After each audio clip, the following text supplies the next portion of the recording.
માટે જો સોરી એ સવાલ નથી, એક સેકન્ડ, થોડું સ્કીપ થઈ ગયું છે મારાથી. IRFCમાં ફ્રેશ એન્ટ્રી લેવી હોય અત્યારના તો લઈ શકાય વિનીત? IRFC લગભગ 167 ની આસપાસમાં ચાલે છે.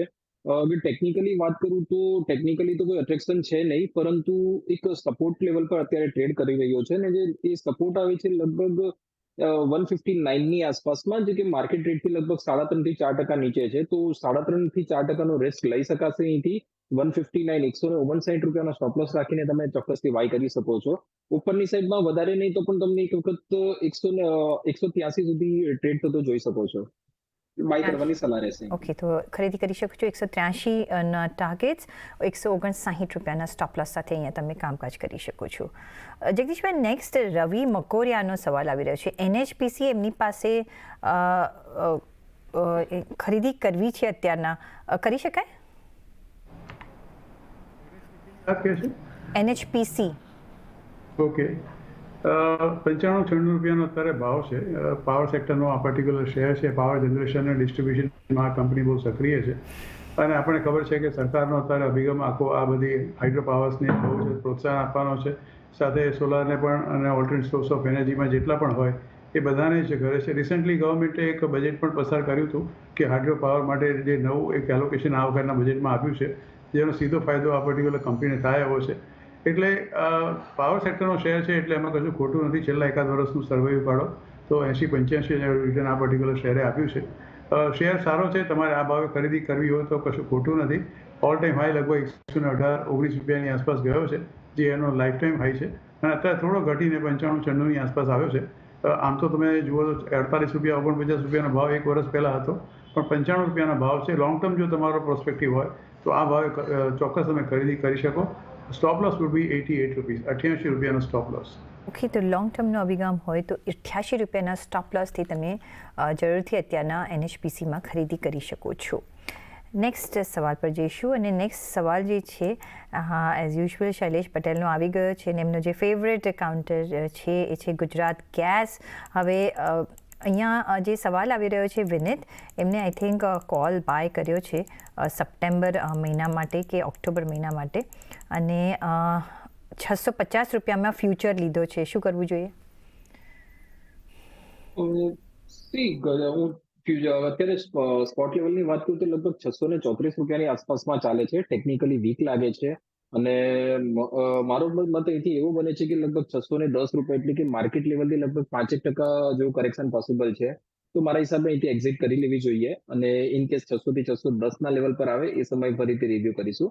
એક વખત એક્ઝિટ કરી લો. ઓકે, તો એક વખત એક્ઝિટ કરી લો, અને પછી 600 થી 610 ની વચ્ચે આવે ત્યારે આપણે એક રિવ્યુ કરી શકીએ છીએ. તો અત્યારના એક્ઝિટ થવાની સલાહ તમને મળતી દેખાઈ રહી છે.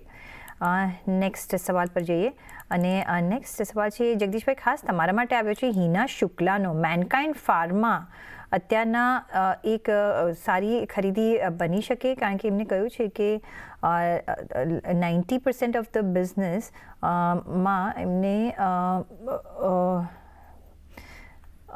એનીવે મેનકાઇન્ડ ફાર્મામાં જો ખરીદી કરવી હોય તો કરી શકાય અત્યારના? બિલકુલ ખરીદી કરી શકાય.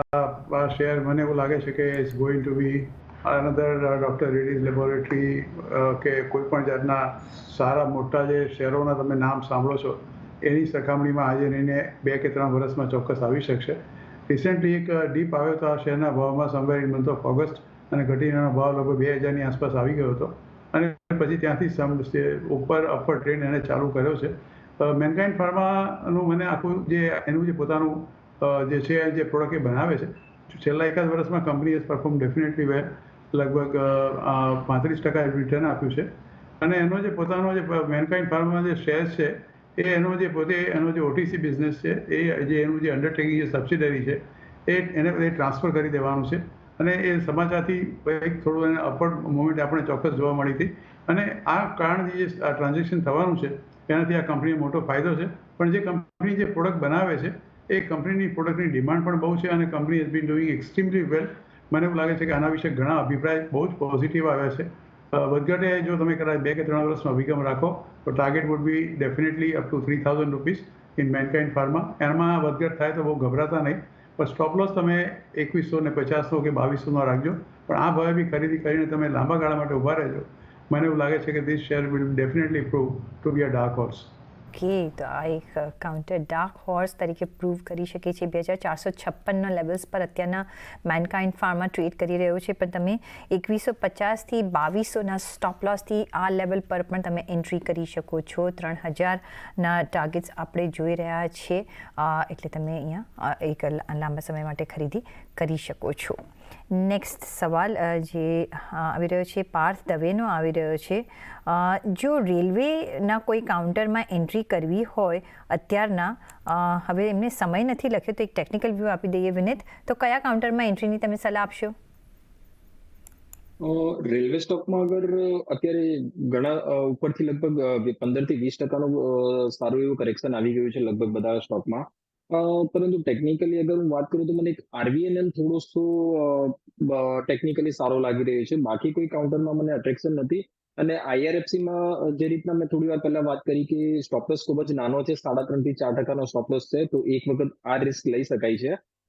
હું પહેલા RVNL ના તમને લેવલ આપી દઉં છું. RVNL લગભગ 555ની આસપાસમાં ટ્રેડ કરે છે અને તમારે સ્ટોપલોસ રાખવાનો રહેશે 510 રૂપિયાનો. 510 રૂપિયાના સ્ટોપલોસ થી તમે લોંગ કરી શકો છો અને ઉપરની સાઈડમાં લગભગ 630 રૂપિયાનો તમે ટાર્ગેટ રાખી શકો છો. ઓકે, તો RVNL 510 રૂપિયાનો સ્ટોપ લોસ અને 630ના ટાર્ગેટ માટે તમે RVNL તરફ નજર રાખી શકો છો. નેક્સ્ટ